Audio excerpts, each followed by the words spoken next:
Lal Qila India کے شہر دہلی کا ایک اہم اور تاریخی مقام ہے۔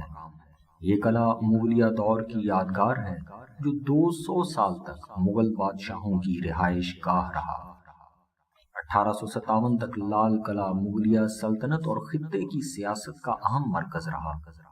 لال قلعہ کو 5ویں مغل بادشاہ شاہ جہاں نے 1639 میں اپنے دارالحکومت شاہ جہان آباد کے محل کے طور پر بنایا۔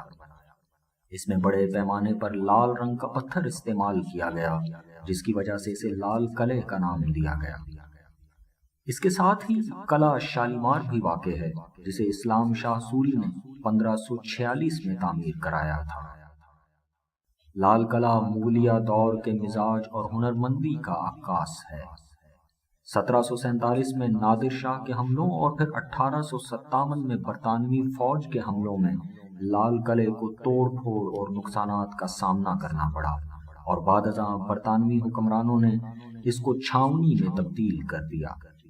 آخری مغل بادشاہ بہادر شاہ ظفر کے لیے لال قلعے ہی کو عدالت بنایا گیا، اور بعد ازاں انہیں رنگون ملک بدر کر دیا گیا۔